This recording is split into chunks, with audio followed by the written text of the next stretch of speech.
My first introduction to martial arts, I used to do karate in leisure centre. I was quite young then. I think I was like 7, 8. And that's my first actual introduction. I used to do it on Saturdays. And it's just one class, just kata, just basically kata. And we just did a bit about body sparring. How long did you do that for? I did that for a year and a bit. I got a few belts. I think I got up to like a green belt, my highest. And then after that, I didn't want to do that no more. How old were you when you started doing that? Like 7, 8 when I was starting to do that. Was that just in Rotherham? Yeah, that was literally down my road. Mm.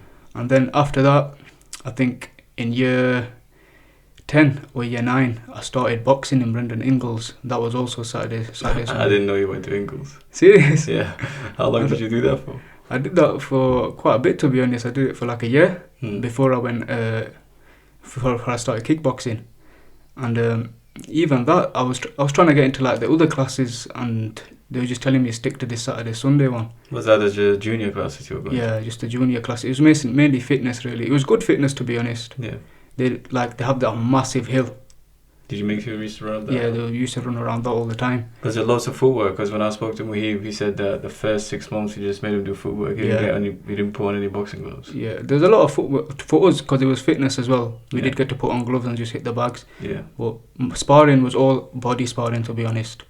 I don't think I've ever done head sparring there. Obviously, like sparring some of the other guys, they used to hit you in the face by accident, obviously. But yeah, no head sparring there really, just body and just mainly fitness. And who was teaching those classes? It's a guy called Richard, I think, and I forgot the other guy's name. His son's fighting boxing. I think one's called Ace Musa. He does boxing, and I think his older son Ibrahim. Did you feel like you learned any boxing technique, or was it just purely hit the bags and go all out just for fitness? Yeah, I think it was just purely hit the bags for fitness, really, because it was only 1-2 days as well. Did you enjoy that? Did you have like ambitions of getting into like? It was fun, boxing? but like, I think with like fighting, they said something about eyesight, and they're quite strict on it. They have like quite strict rules for that, and it sort of put me off. And then I remember once I heard that, like I laid off it, and then in school one time, you got into a scrap, did you? No. I was just on about fighting with my friend, and a friend that trains with us right now, Hisham, we call him Baby Slice. He overheard the convo, and he was like, "Oh yeah, I do kickboxing," and he told me where. And then I also found out Uzi, who was also one of our fighters, who was in my tutor as well at that time. He also goes as well. My dad brought me. I think the first time I seen you there as well. Yeah, I was doing knees with you. So me and Uzi and Zain, we all just used to go there. Did you used to come down? Because if I can remember correctly, you were quite regular. Yeah, I used to come down on bus all the time. I remember like my dad telling me give it a rest. Yeah. Every day. Because he brought you down for the first 2 sessions, 2 or 3 sessions, didn't he? He brought me down. He didn't mind, like, obviously he didn't think it was going to be a regular thing. Because he was telling me, go to this other boxing club literally down my road. And I was like, no, I want to do this, Like, but what made you want to do kickboxing? Did you watch it on TV? Were you just interested in it? Or was it just the martial arts aspect of it? I think one time I was playing this game with my cousin ages ago. It's called UFC 2009. Okay. And I didn't know what UFC was. I thought this thing was fake. And it was like WWE. It was like grappling, punching. I was thinking, this is sick. Yeah. Then I googled it. I was like, damn, it's real. Yeah. And I think my first approach was MMA. That's what I wanted to do in it. But I think the more I got into kickboxing, I realised that it's a lot to like master. You have to take some time to dedicate yourself. And with MMA, it's just like... It's too many aspects that you have to... Too many aspects you have to control and take over. And I assume you enjoyed the stand-up a lot, so you kind of stuck to it. 100%. Because I remember the first time I actually spoke to you properly, we were doing a bit of grappling. And that's when the nickname Demon came from. Yeah. Because I was doing a bit of grappling with you and you were like really like tense, and I was like, this kid has demons in him. And the name just stuck. You had a broken rib that time as well. I did. Yeah, you had a bit of a demon in you. That's where the nickname came from. Yeah, I remember them. You started coming to the classes a bit more regular, and I think the Tuesday classes was one day you used to always attend, because I was always there at the Tuesday classes as well. Do you remember at one point at which point you thought, this is for me and I want to start taking this more serious and looking to start competing and stuff like that? after my first fight, to be honest. After my first fight, I was at 17 years old, and did you do any interclubs before? Oh yeah, I did 2 interclubs, I think. One in Sheffield and another one in Durham. How did you find it? Were you really nervous or? Yeah, it was quite nerving to see everyone watching you. You know, it's just you two in there. But once you're in there, you know, you just go do what you have to do. You just listen to your corner. And to be honest, with the interclubs, they're not really big on hitting hard and stuff. They just straight take skill and technique. Just basically sparring. Yeah, I remember seeing in Tanapron though, there was these 2 other guys that were sparring, and they were going pretty at it, so it's getting me quite nervous because they were quite good. Yeah. But I think the skill, the match base was okay. I was quite worried about that. Because I don't recall that. Well, obviously I was training with you guys all the time, but I was competing myself, so I was focused on my own training.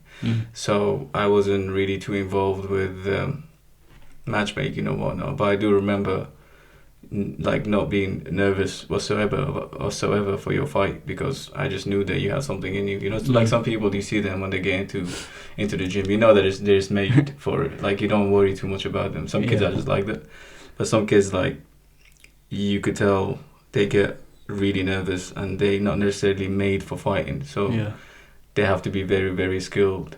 But you were just quite tough anyway, so it was kind of like, whatever, demons got it, you'll be fine. I think it's like natural to get nervous. Of course. You know, of course. But you gotta enjoy the moment as well. Yeah. You know, I'd always wanted to fight. You know, ever since like I knew about it. Yeah. What was it that you liked about it? Was it just a sense of competition, or did you just want to test yourself? That sense of testing yourself 100%. Yeah. Because I'd always think in my head, like, what if this happened outside?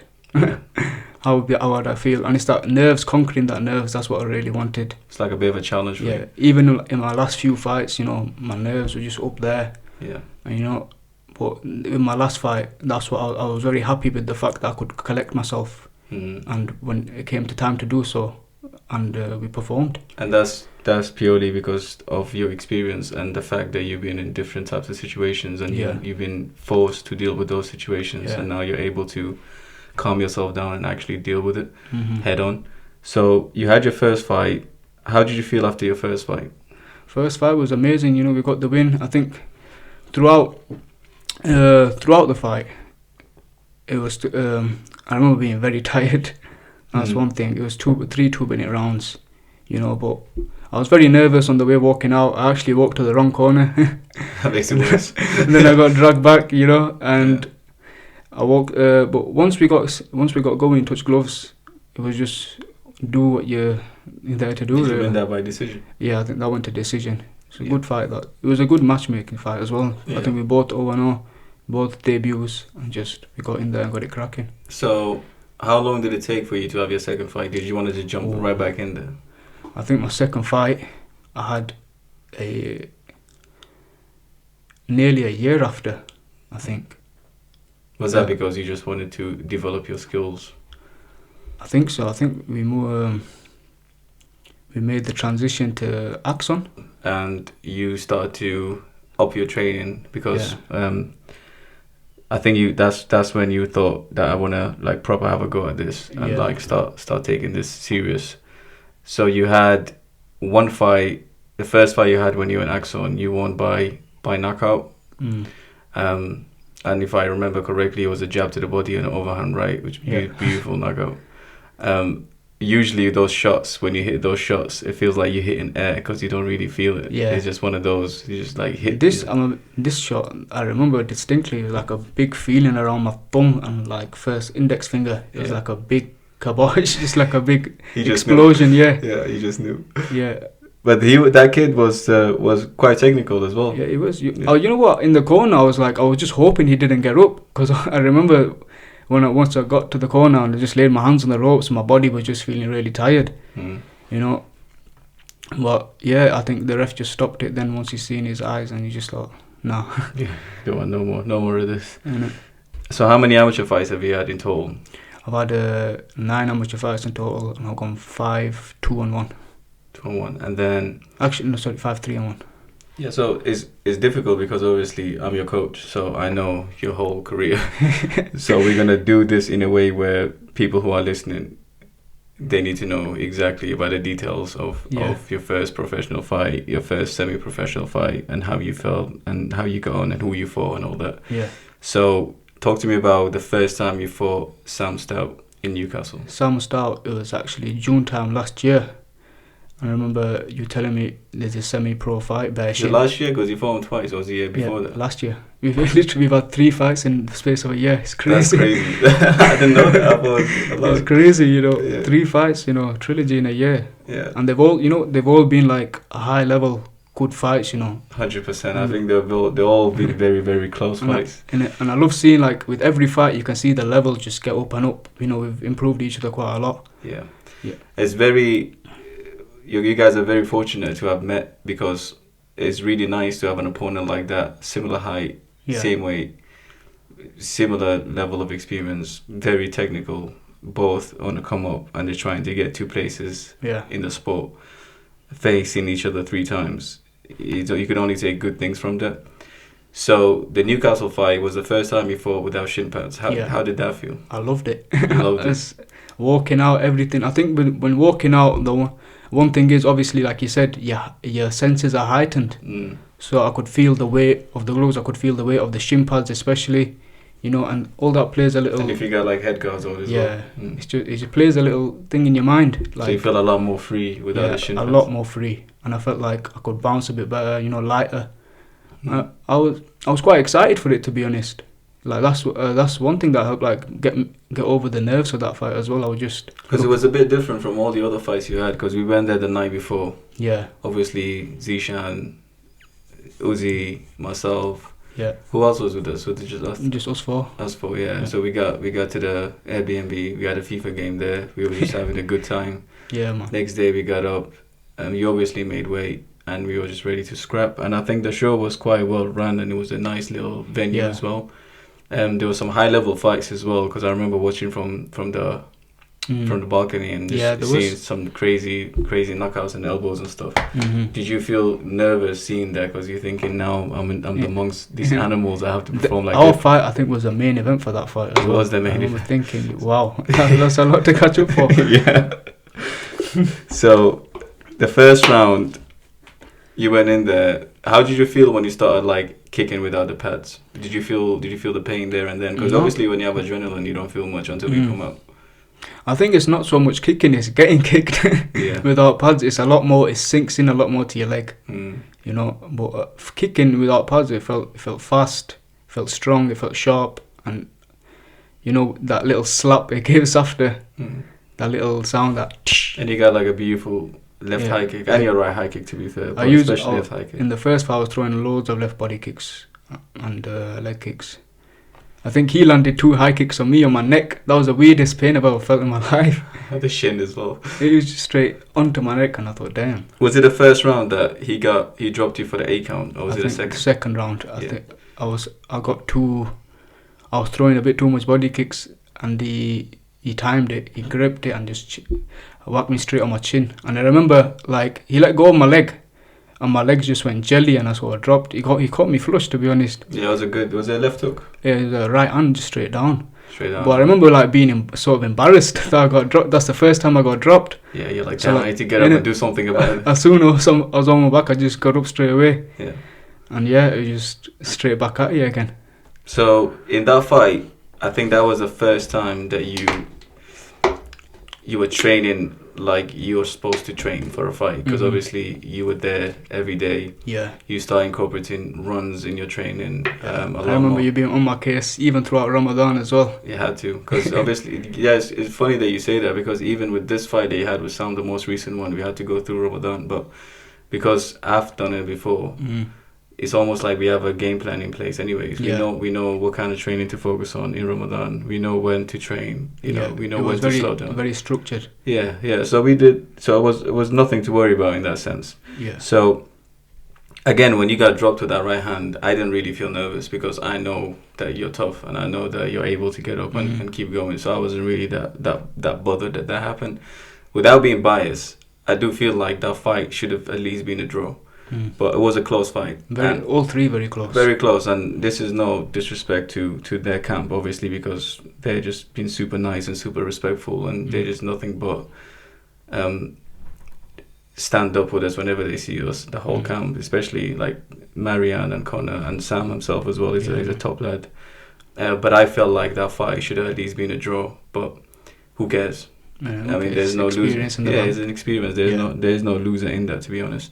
So you had that fight.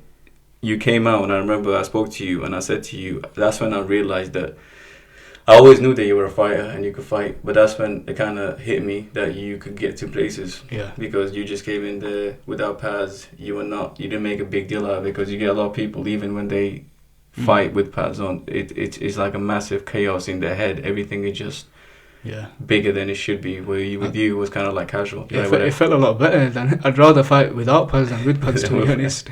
Yeah, and that's one of the things why I wasn't so concerned about you taking the shin pads off early, because normally you would want people to get a lot of amateur experience. Yeah. But if you're already comfortable without the pads, and you want to fight without the pads, then why not? You know. So you had that fight.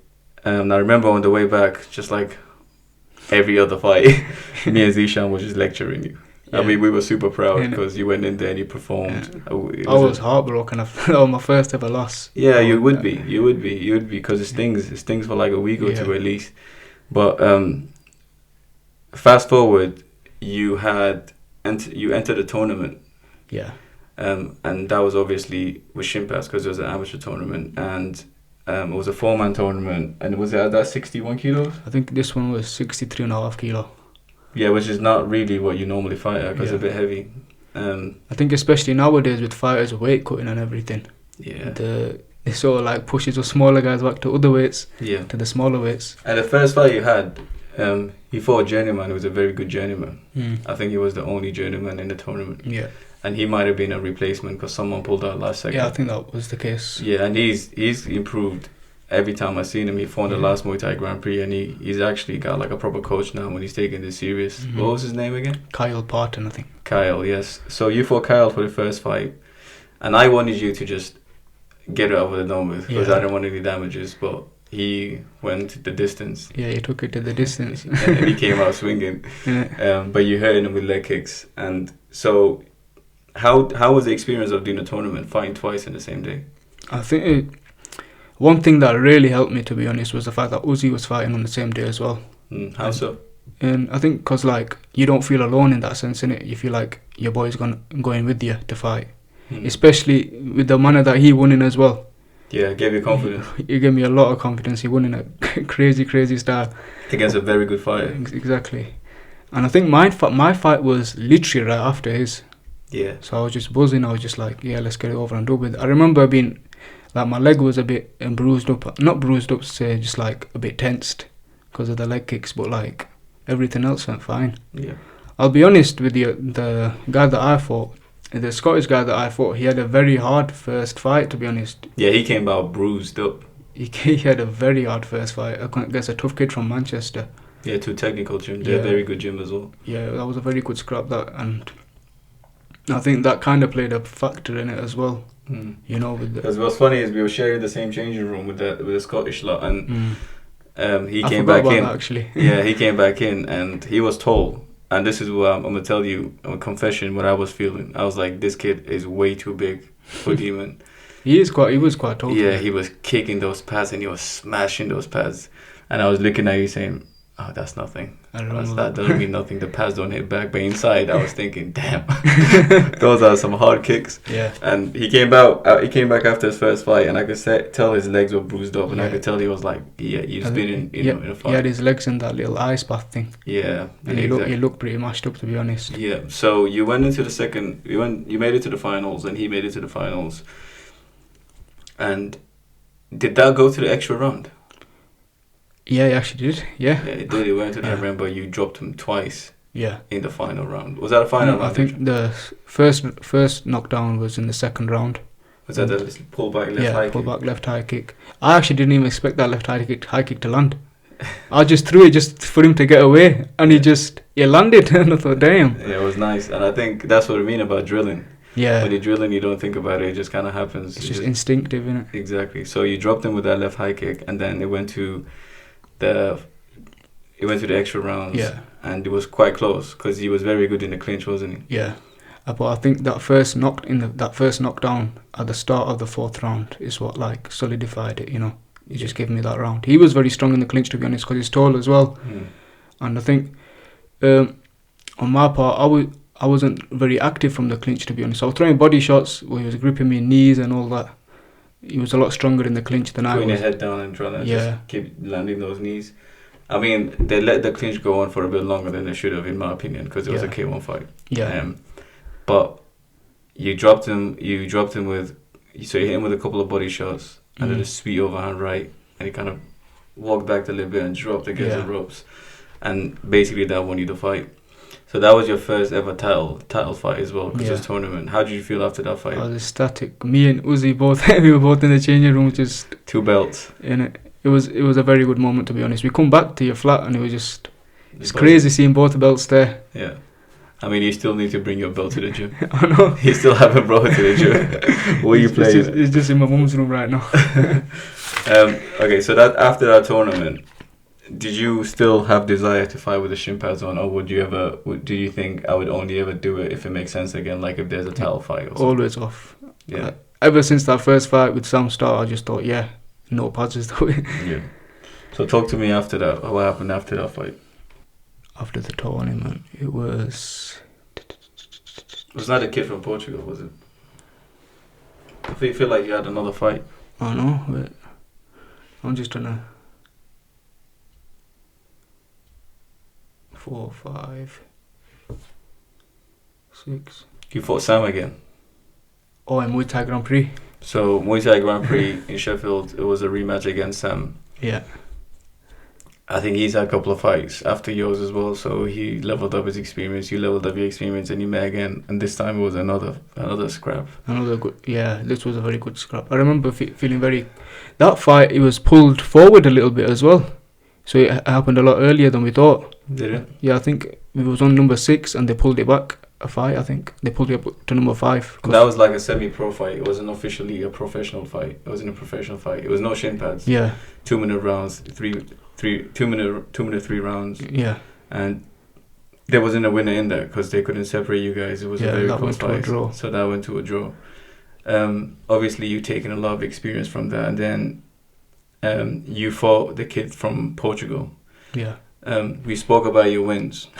Let's speak about your losses, because the way I always tell everybody, especially my students and yourself, that when you're coming up in your career and you're only 19 years old, sometimes you have to fight people who are a lot better than you and a lot more experienced than you, because that's the only way you're going to level up. Mm-hmm. If you dropped everybody with a high kick, you wouldn't learn so much from that, because when you finally fight someone who's a beast, it will just expose you. But early on in your career, you fought that kid from Portugal who was almost like a mysterious character, because he didn't have any footage online. Yeah. Couldn't find anything. We checked his Instagram, we checked YouTube. There was nothing on him. We just didn't know what to expect. We just know that he was 8 fights, 8 wins. Yeah. How did you feel before that fight? I felt very good, to be honest. I remember in the pads, I felt fluid, I felt sharp. In the changing rooms, there was a bit of hindrance after when we was walking out. I remember they stopped the show halfway through. No, what happened was you went to, when you were about to get off, and they said to us there was a interval, another 15 minutes. Yeah. So then you had to go back to the changing room and wait for another 15 minutes. And that plays with a fighter's mind. That should never happen. Like, ever. That should never happen, because people forget about the fighters are the ones that make the show. They should be priority. They should be taken care of. They're the ones that are selling tickets. They're the ones that are making the promoters money. The fighters should be priority. Yeah. The changing rooms should be clean. People should not be coming in and out as they wish. You shouldn't change a schedule last minute to suit the crowd when people have been warming up in a fight, because it takes a lot for a fighter to get mentally prepared for a fight in the back room. And there's a lot of effort to then come out and be told to go back. Yeah. Wait another 15 minutes. So I was pretty annoyed at that. Yeah. And I think everybody knew that I was annoyed at that. But they were annoyed at that. The guys from Portugal was Yeah. really annoyed as well, because I remember I spoke to the coach and they were like, "What is going on?" Just like, whatever, we just have to deal with it. I guess there's not much we could do. So you went into the fight, because I remember your training was really good. Yeah, I remember that camp was very good, to be honest. Like, I felt my stamina felt good. When I was hitting the pads, I felt sharp, I felt fast. But I think once walking in, it's just that the nerves as well.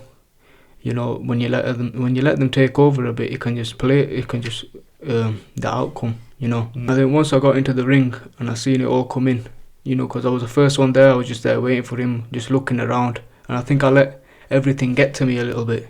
I don't understand why we were the B side when we were fighting Sheffield. Yeah. And they flew over from Portugal, but whatever.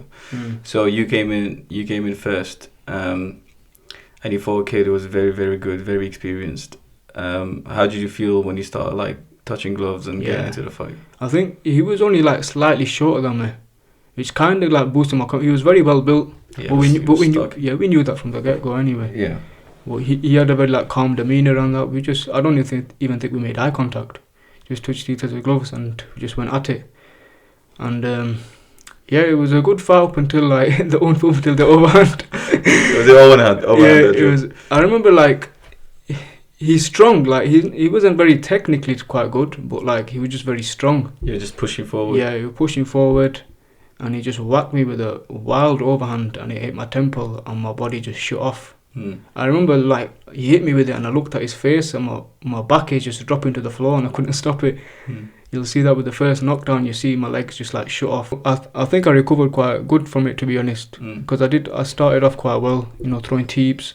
Did you recover from it quick? Because in the corner you look dazed. I look very dazed, but like what do you call it, like mentally.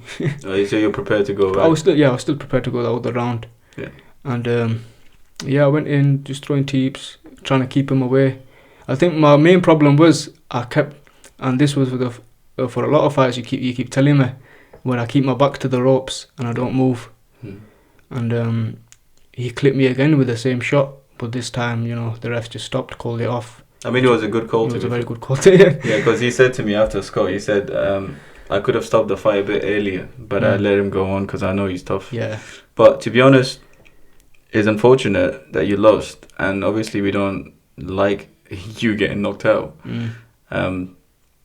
But the fact that you got dropped earlier in your career and you fought someone who was like 8-0 or something like that anyways, and then the demons that you have to fight to come back from is something that you could take with you forever in terms of experience, because the fight after that, we went to fight a super fight series. Yeah. And you fought at 63 kilos again, because that's the only fight we could take. And I could just tell, we didn't have the conversation, but I could, sometimes nothing needs to be said, you just understand when you know your fighter. Yeah. I just knew that was playing in your mind. Yeah. You start to think, what if I get clipped again? Do I have a chin? Like you start questioning. Like I remember you telling me Zishan said he couldn't even read me in the corner, before in the back room. Yeah.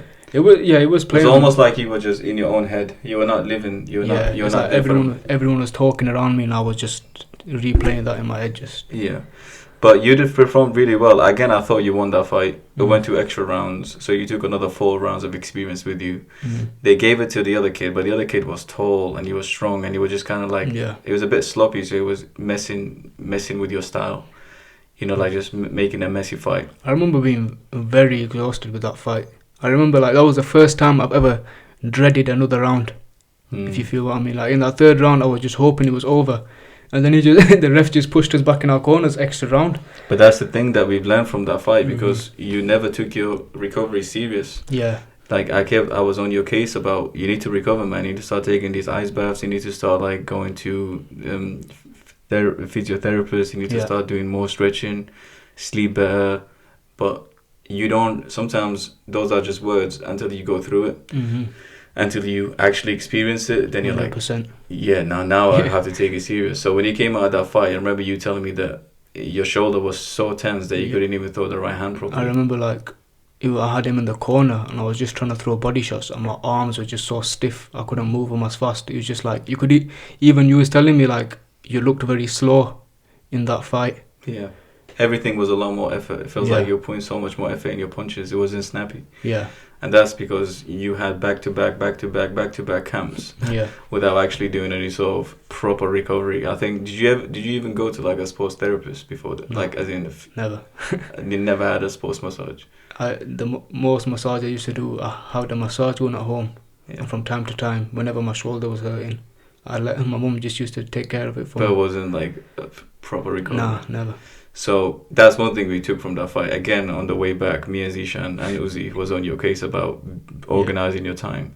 And that's why it's really important for fighters to get experience early, because sometimes you have to go through the fire to check the way it burns. Yeah. Like if somebody tells you don't do it, you still have to do it until you realize. Experience is the best teacher. Exactly. So after that fight, I hope you start making that planner. You start organizing your training a lot more. Yeah. You start taking your recovery. So obviously you've gone to your sponsor now, Recovery Focused. Therapy.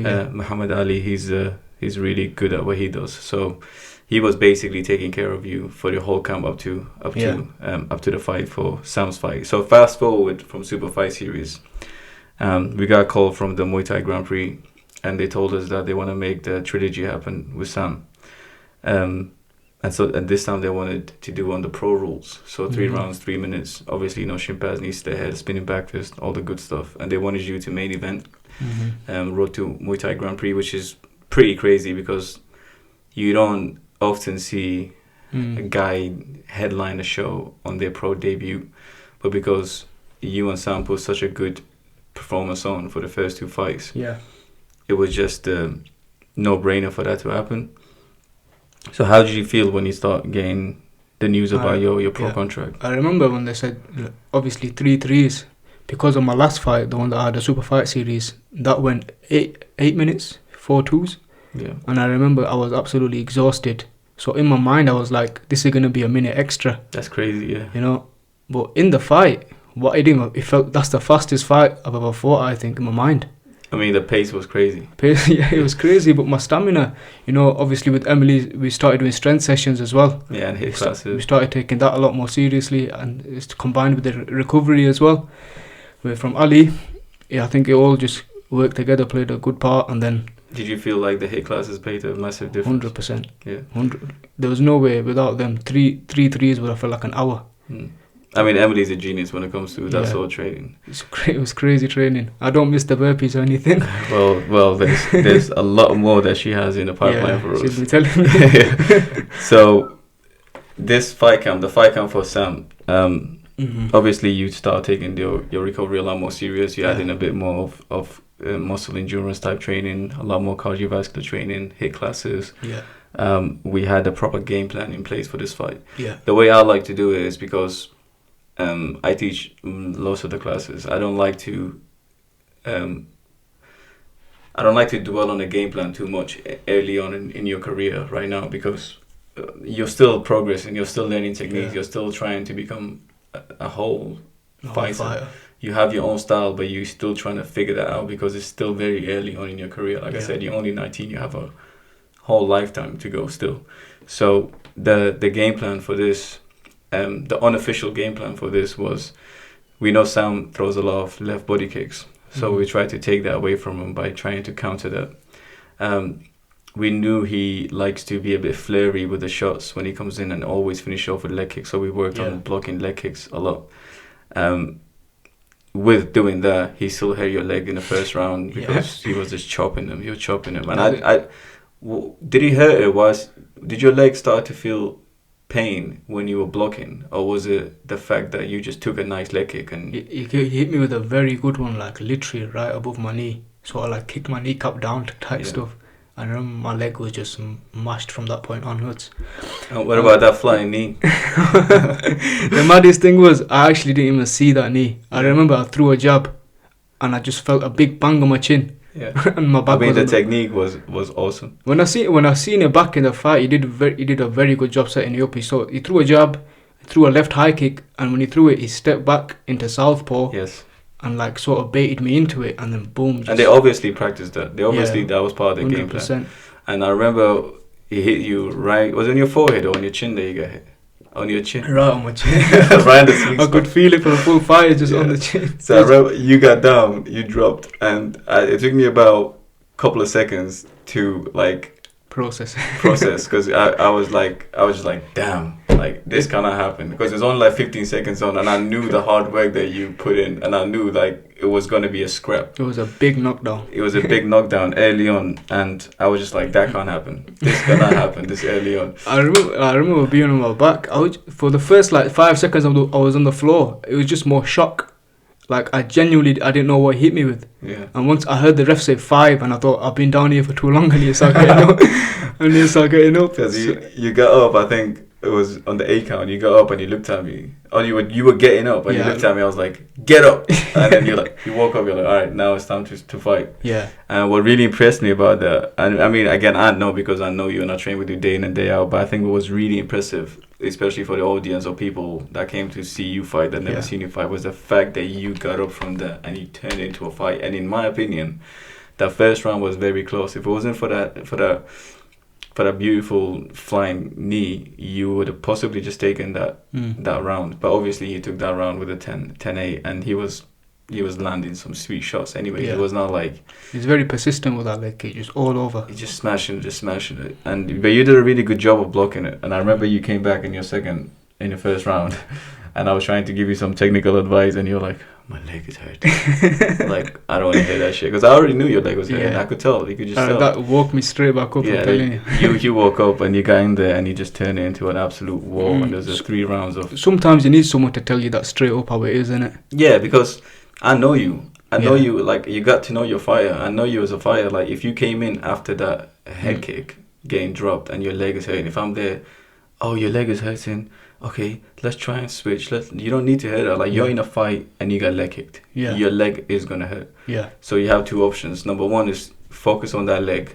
And every time he throws a kick, or every time you go in there and you're about to exchange, you're just thinking about your leg and you're just throwing you off the actual fight. Yeah. Or just suck it up and know that your leg is hurt, but you're going to have to fight through it. Yeah.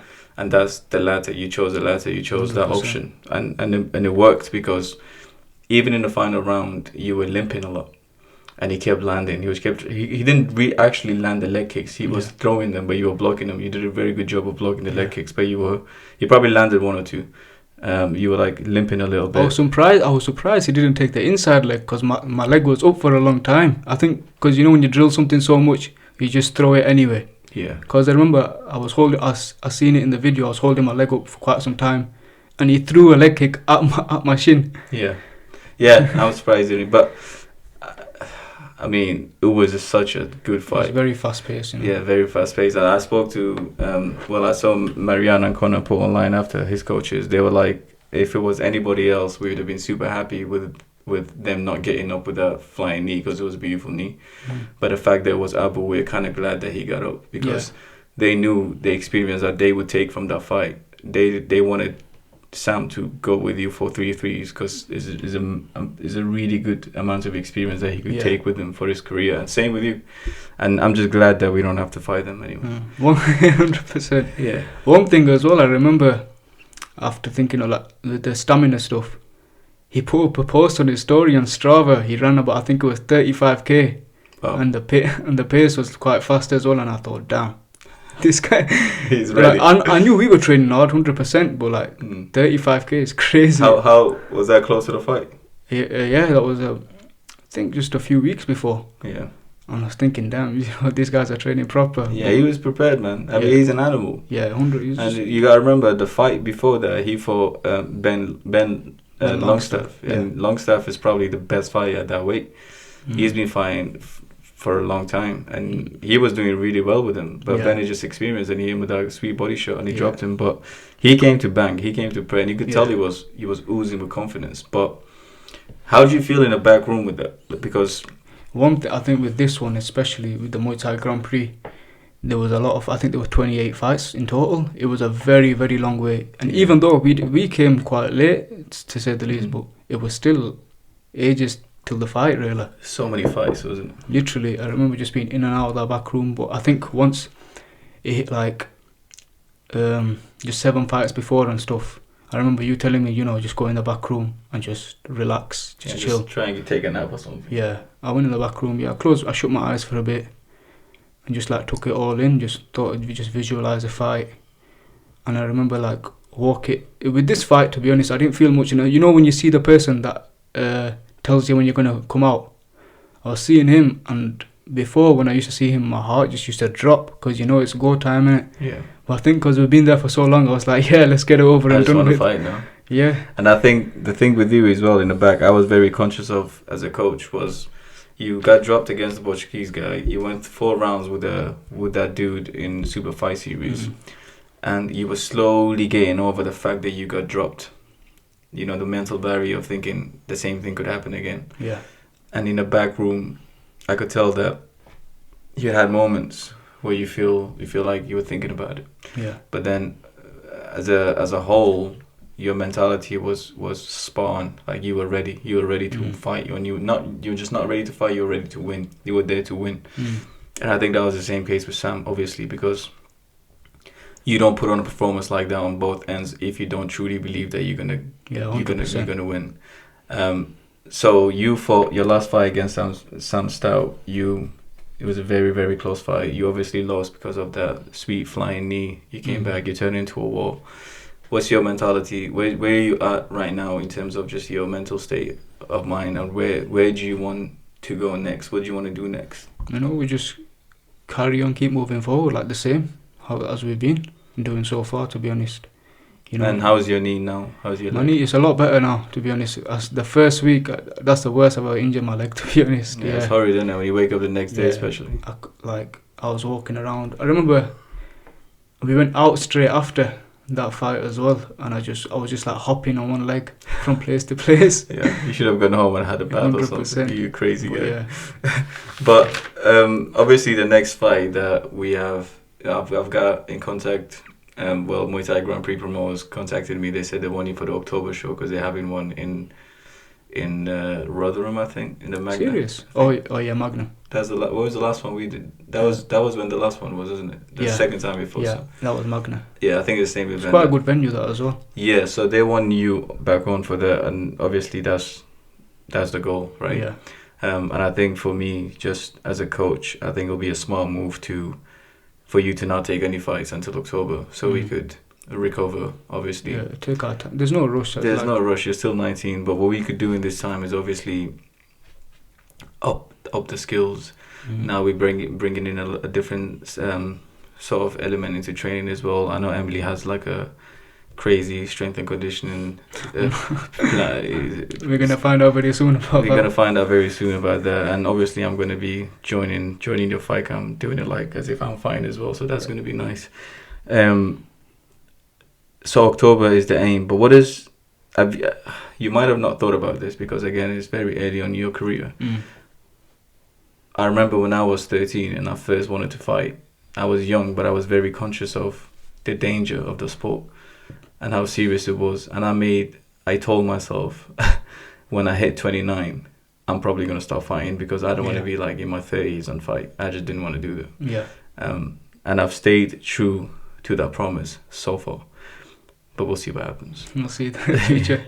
So do you have an ultimate goal in your head of where you want to go to, where you want to get to in terms of your kickboxing career? Just as far as I can take it, just world champion. What would be the dream though? The dream? Be a world champion. That's a good question. Yeah, the dream, like, you know when you see local fighters, like some Liam Harrison and stuff, literally Leeds, 40-minute drive for where we live. And he's made it, one championship, all this. Legend. Crazy accolades. Yeah. You just know that it's not where you're born and like where you're from and stuff. It's just what you have in you. How far are you willing to take it? So that's what inspires me. I just want to take it to the max where I just want to know about it, sit back and realise, I put everything into it. You gave a good run. Yeah, a very good run. So, and the good thing about that is, again, you're only 19. Yeah.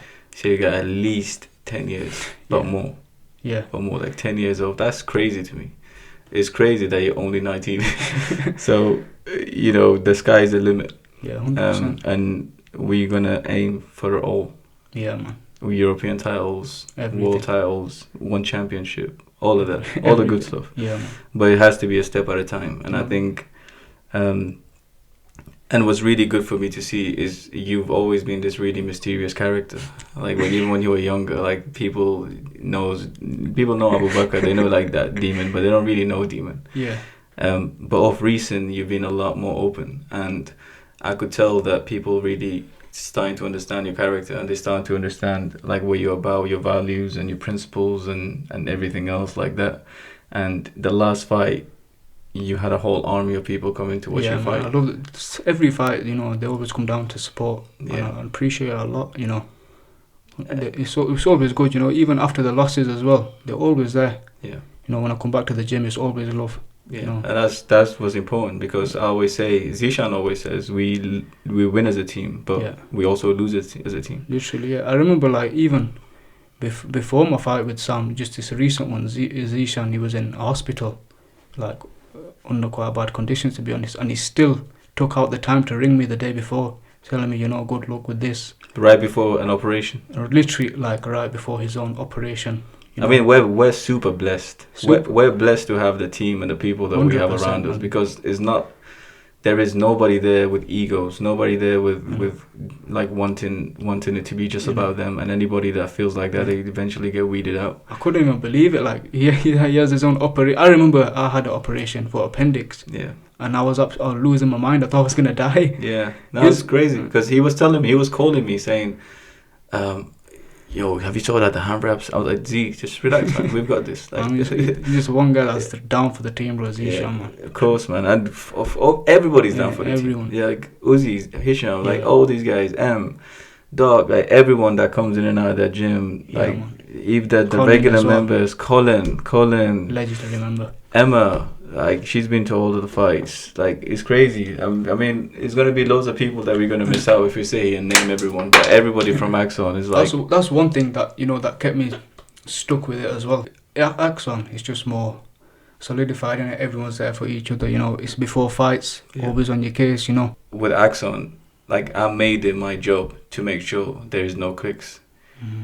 You know, this is why sometimes when we go to the fundamentals classes, I get you to partner up with the low belts, like yellow and red belts. And I'm like, now we have someone who's experienced has to go with the lower grade belts, because it just, obviously it's a lot harder for them to make the first stop to come to training anyways. But then having to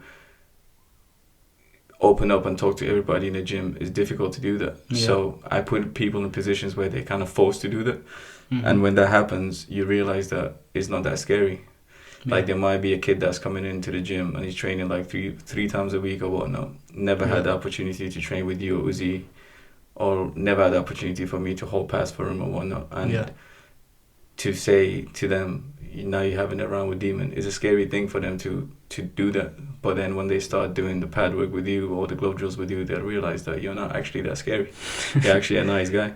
Yeah. So they feel more part of the team, and that's what my aim for Axon is, to make it feel like a big family. Yeah. And it's not just for fighting. Like when Colin did that walk for charity, man. Everybody was everybody donated. When Emily did the recent walk for Macmillan Cancer, everybody's wishing her good luck. Everybody's donating. When Uzi put the GoFundMe on for his ISK, man. Everybody's on that. So that is to me, that's a win. It's not always about winning championships. It's about creating the environment. It's just the people that you go with your back. You exactly, creating the environment where people could thrive, not just as martial artists, but as like human beings. People, yeah, exactly. So far that's your fighting career, and we have some plans in place where we could hopefully, if all goes well and you start, you know, winning all your fights and putting performances like you did with Sam, the sky's the limit for you. Have you had any thoughts about whether you wanted to eventually give back to your community? Because obviously, coming from where we're from, there's a lot of disadvantages in the place, in the area. So, like, for me, it feels awesome to be in a position where someone like you could come in and day out and eventually get a professional contract.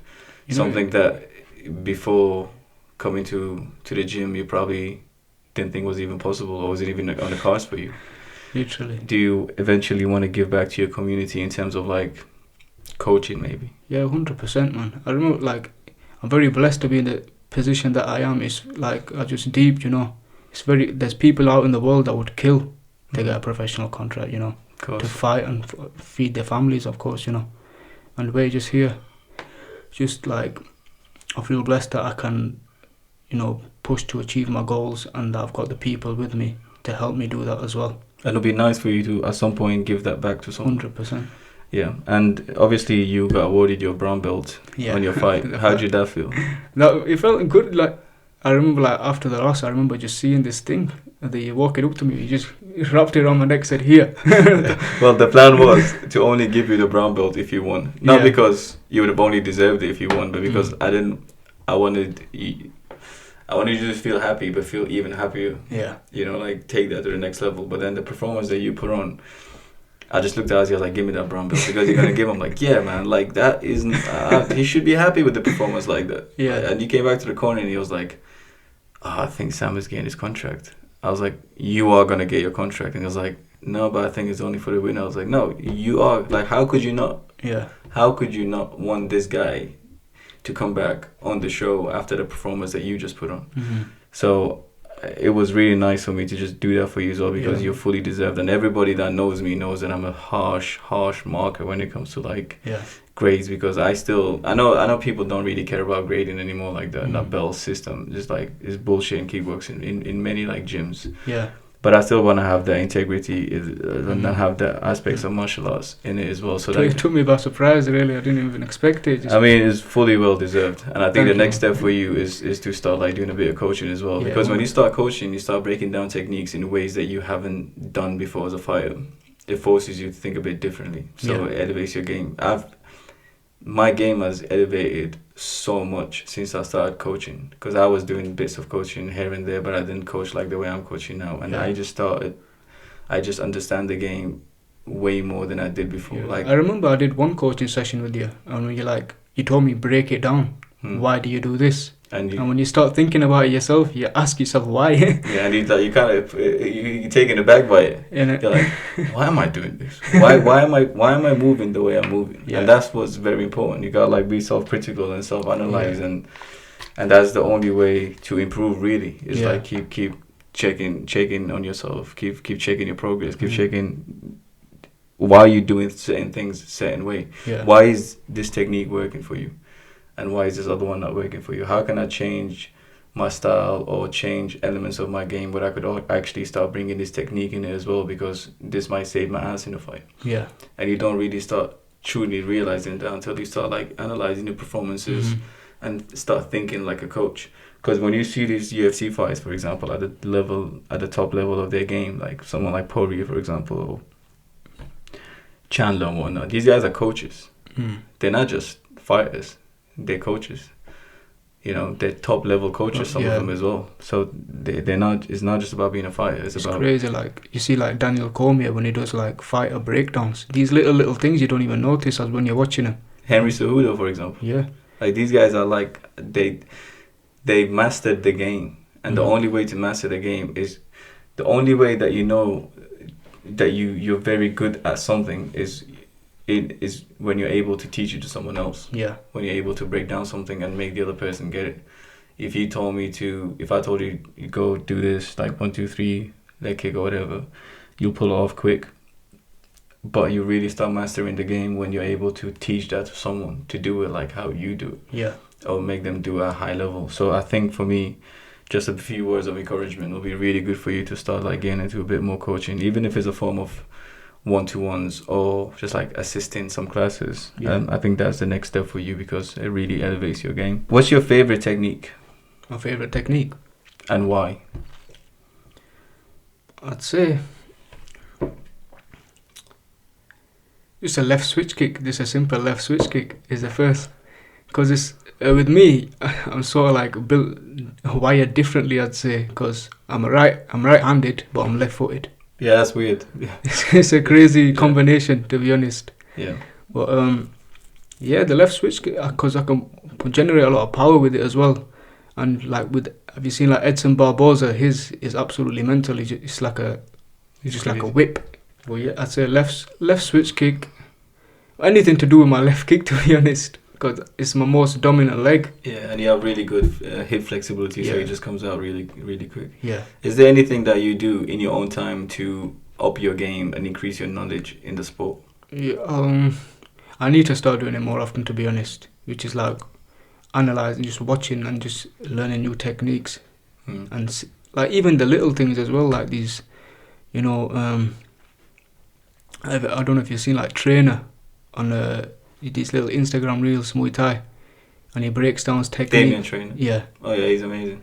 And even like I see Liam Harrison clips as well, you know, with that catch punch. I learned that off Instagram. I mean, you guys are very lucky because it takes you. It's at your fingertips. Yeah, you can see all these techniques. The way we used to do it, we used to order the K1 Max and Grand Prix DVDs or videos and put that on and just watch the fights over and over and over again and try and think about how they pull out these techniques. That's and crazy. They used to show like little bits of footage from the training sessions, you know, like a little mini documentary, and then you see someone do a combo and you just get pen and pad and write down that combo and keep practicing it. It was never the case of someone explaining to you why they're doing what they're doing. It was just this fire that I really like, he's doing it. I think that's how you got to that level, that obsession. You have to be obsessed with it. You can't. I remember when I was going home, when I first started, I was doing once a week as a junior class, a 13-year-old. I'd go home because obviously my older brother Safa and Kaka, they both of them, they're martial artists. Safa was doing kung fu and he used to be able to do split, spinning back kicks, all of that when he was before he went to primary school. Damn. Like he was the man. Kaka the same. I grew up just watching all these martial arts movies, and this is where we took the techniques mainly from the martial arts movies. But I remember I used to do once a week, but it wasn't once a week training. I would go home and debut my case. Like I'd train 7 times. I'd be training 6 or 7 times every single week. Yeah. And if it wasn't a proper training session at home, just for a bit of fun in the living room, my brother will hold pads and he'd be like, today we're going to try to do the 360 kick. Yeah. And we just practiced it. And that's how I improved fast. And from the junior classes, I was the only person that stayed. Everybody dropped out. Everybody dropped out so much that I was forced to go into the adult classes as like a 13, 14-year-old. And I was just obsessed with it. I just wanted to learn. Like it was. I thought the idea of fighting was so appealing to me. The first time I fought, I was so nervous, and the feeling of being nervous was so foreign. I started second questioning it. I was like, I did not know it would be this hard. Yeah. I just thought it would be fun and games. And there's times where you think, you know, is this even for you? Yeah. You know? Yeah. Why am I doing this? Literally, there's been times in fights when I just look out into the crowd and I just think, what? And I just think about the things that brought me to this place. Yeah. I think, why did I go to that gym? But that's the kind of thoughts that you have before competition that you need to conquer, because 100%. Everybody has those. So if somebody comes up to me and says I don't get nervous before fights, you either really shit and you don't give a fuck about winning, or you're just not right in the head, or you're just lying.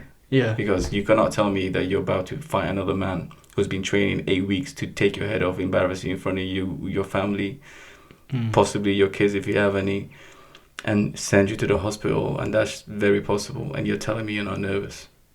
That doesn't make any sense. It makes no sense. So everybody gets nervous. It's about being able to control your thoughts and still perform whilst those nerves are still, whilst your head's in a chaotic place. I think if you're not nervous, you're not aware of the danger and stuff. And that's very dangerous. And then you can just switch off. Yeah, that's so dangerous. So the left high kick is your favorite technique. I think I would have guessed that. And you need to do a bit more in terms of just like learning, breaking down techniques, and just more homework, I think. Yeah, 100%. But I do think you're obsessed. Because that's the proof is in the pudding, the way you train. I've never seen you do a training session and I felt like you didn't give it at least 99.9%. Yeah. You're always there, and every time you're there, you train. And to be honest, you're like the ideal student, every coach's dreams. But the only thing that I criticize you on is you're disorganized.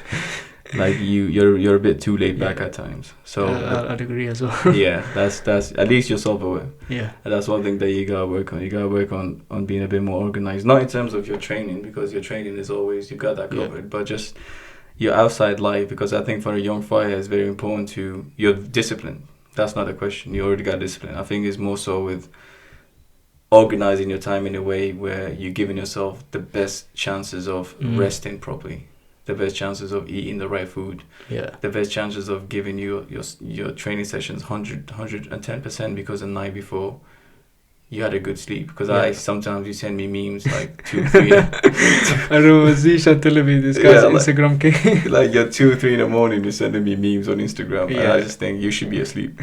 And that's he goes for next fight camp. He's taking my phone away. I mean, he should definitely do that. But that's one thing that I would criticize you on. It just you're a bit too laid back with these things, and the game has evolved so much that you see kids who are like 15, 14, and they take it so serious. Obsessed from you. They're obsessed. They're obsessed, and your obsession just needs to get better and better and better, because that's the only way to improve. Because you'll get to a point where you feel like you get stuck. You don't want to get in a position where you're fighting just because you're a fighter and you need to fight.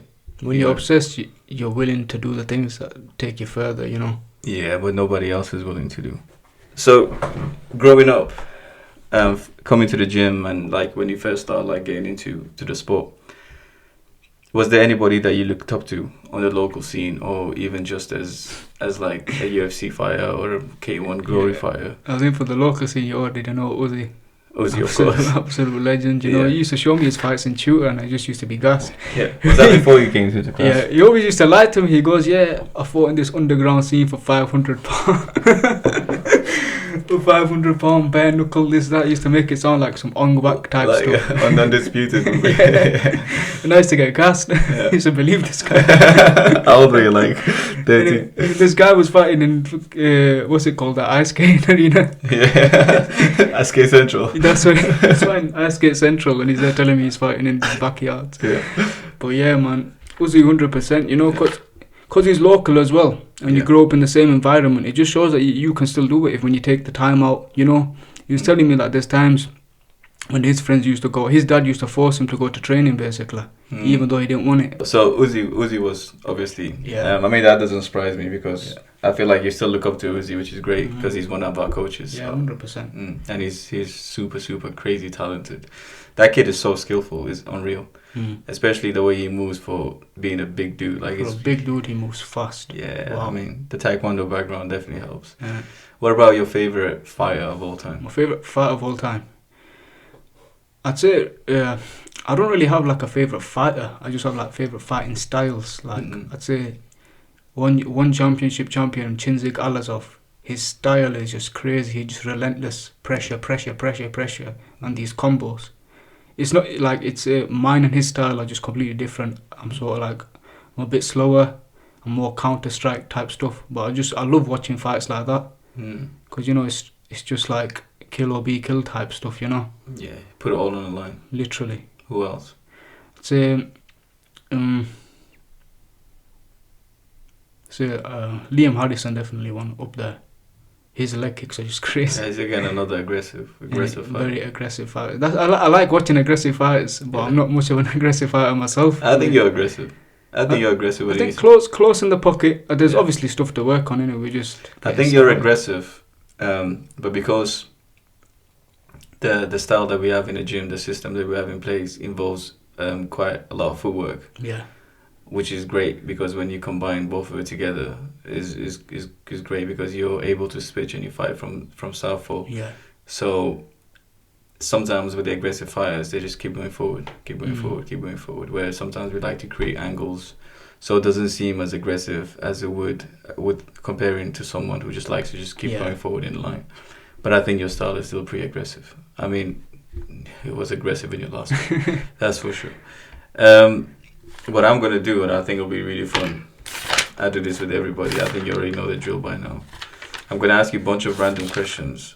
Try not to think about it too much. Fire. Yeah, well, it's like quick fire, but not really quick fire. Because quick fire, what I want you to do is elaborate on your answers a little bit, so we know why.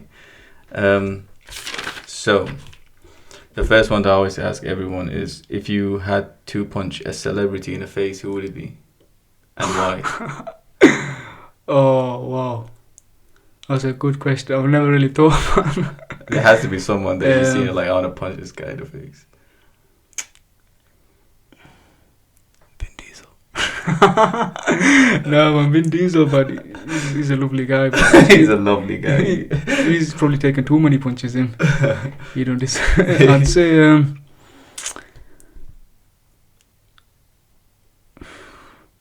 Philip Schofield. So much that guy. Controversial. Philip Schofield. You want to punch you in the face. Fair play. If you had to go to dinner with anybody, who would you go with? Jay-Z. Who? Dinner with Jay-Z. Jay-Z, yeah. Okay. You'll take dinner with Jay-Z over 500 million. I don't know. Who's that guy? Charleston, is it? Yeah, he's wild. Man, fuck Jay-Z. Yeah. Give me that money, man. He's a nutter. Innit?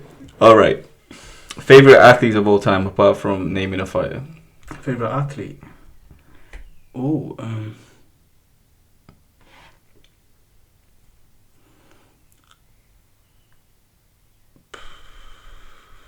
I'd say it'd be like, there's this wrestler, I forgot her name, I think it's How do you forget your favorite athlete of all time, Zane? True, sir. That It's not my favorite. I've just, what it is, I don't really watch much other sports. Tell me about this wrestler though. She's a woman wrestler, and she's just proper dominant. I think John Jones wrestled with her one time. And yeah, she's just a crazy You need to wrestler. show me, to find me the name after. Yeah, 100%. So But is that someone that you watch? I've watched a few clips of her. Yeah. But obviously, I'm not really into my favorite athletes are fighters, to be honest. Fair play. Because you don't play football. No. I've seen you play football. Favorite movie of all time? Oh. A movie that I could watch forever, like I'd say like the Equalizer movies. Really? They're quite fun though. Yeah, they are fun. There's a new one coming out, isn't it? Is it? Yeah. There's, Serious? Yeah, we should watch that in cinema. 100%. But it's like they kind of almost like, it's almost doing what they do with the Fast and Furious franchise, where they just take it to the next level every time. Fast and Furious, they're in space right now. That's fucking nuts. Apparently they're making it, Fast X, they're making it in 2 parts. Bro. That has to be the when last the one. world ends, there's gonna be another Fast and Furious. They need to just stop. They need to just stop. But yeah, I think we're gonna wrap it up there, Demon. I think what we'll do though, after a few more fights, it'll be good for you to come back, because 100%. I feel like you're still quite mysterious to people, and I think it'll be good for us to get to know you a bit more on a personal First level. time talking in front of camera as well. I think it's gone very well. You did great, man. You did great. But the next time we come on, I think we'll speak a lot more about your upbringing, 100%, your family, because it's good to talk about the fights, but people already know you for the fights, so it'll be nice for us to get to know you a bit behind more the scenes and stuff. Yeah, but thanks a lot for coming through. I know you got training session to get to as well, my man.